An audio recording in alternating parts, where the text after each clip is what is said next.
A Doberman is a natural predator to smaller animals, especially the furry ones. So that can spell absolute disaster for your cat if you plan to bring a Doberman into your house.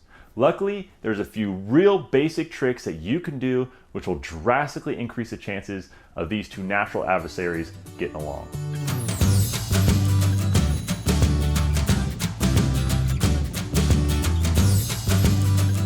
In fact, with a little patience, you might even have these two becoming best buddies.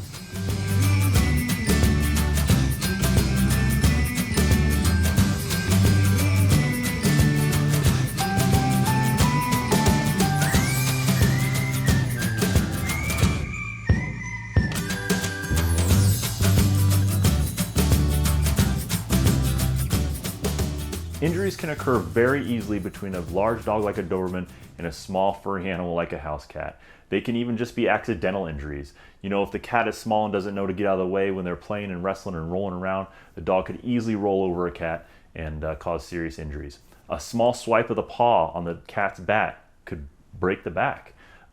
There's even, I've heard of before, a Doberman pinning down a cat and unfortunately, like a stuffed animal, stripping the fur off the cat with his teeth. All these things can happen if you're not very cautious. You know, a recent online poll of Doberman owners who also own cats showed that 75% of them said that their Doberman gets along either okay or very well with their cat. Only 25% said that they don't get along at all. So what's the difference between these two groups? The group that has a Doberman that absolutely cannot get along with their house cat and the group that has a Doberman where they're best buddies with their house cat. I can tell you that it's two simple things. One is proper introduction technique between the two, and the second is supervision after the introduction.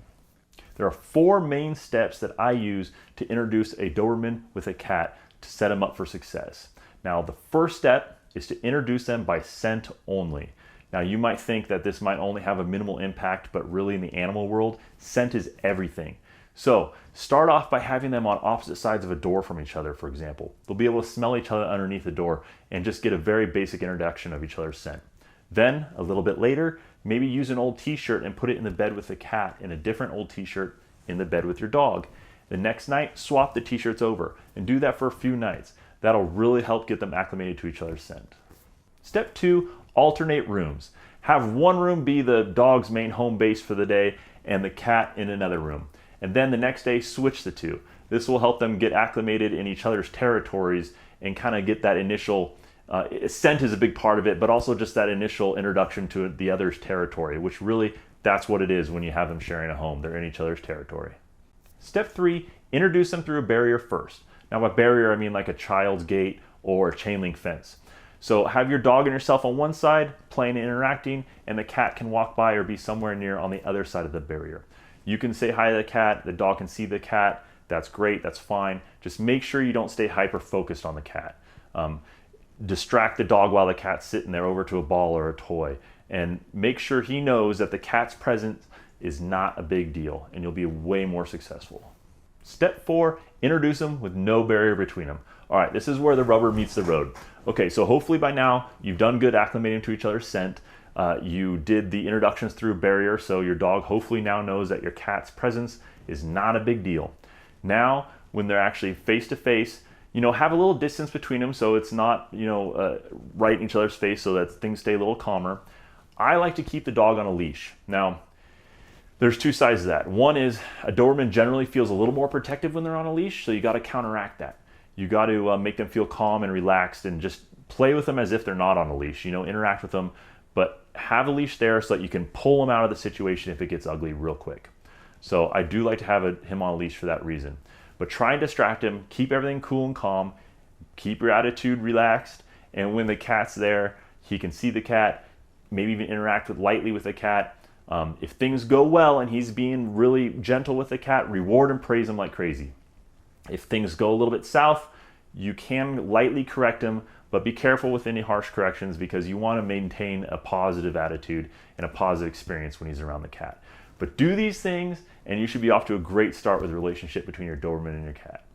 Now that you got the initial introductions out of the way, it's time to focus on supervising their interactions from here on out. Now there's 3 main keys to success here that some people will miss, and that's why they won't be successful. So let me knock those out for you right now. The first step is to keep communicating with your dog. Don't stop doing that. Dobermans love direction and love guidance. And if you continue to work on making the interactions a positive one between the dog and the cat, and you correct anything when it becomes negative or distract the dog with a toy, that's going to do wonders specifically for the Doberman. They need guidance and they need direction. Now, the second important point when you're supervising interactions is to know the signs of aggression in your dog. Now, in Dobermans in general, the way they'll show aggression is their body will get really rigid and stiff, the hairs on their back will stand up, the ears and the tail will become erect, and sometimes, of course, they'll be growling and showing their teeth just like all other breeds. And that is very important to watch for and to know the signs of. If you see that during the interaction with the cat, direct the dog away, direct him to a toy, and make sure he gets the focus off the cat, because that means that there's something bad just around the corner.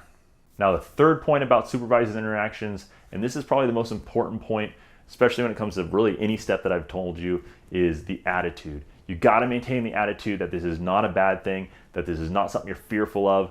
This is a very good, positive experience, because Dobermans are just incredibly in tune with their owner's emotions. And if you start getting apprehensive and scared, they're going to become protective.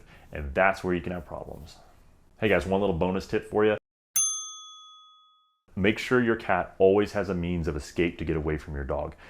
He should never be able to pin or corner your cat in any way. So if that means a small little cat house for your cat to go into that your Doberman can't fit, that's great. Or maybe a gate where it has like a gap in the bottom of some kind where the cat can get under but the dog can't follow. That's a great way to do it. Just make sure your cat always has a way to remove himself from the situation and let things cool off.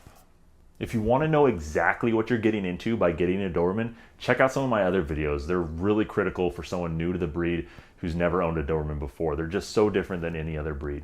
And hey, if you already own a Doberman, then still go check out some of my videos, because there might be some very useful nuggets of information there that'll make your life so much easier.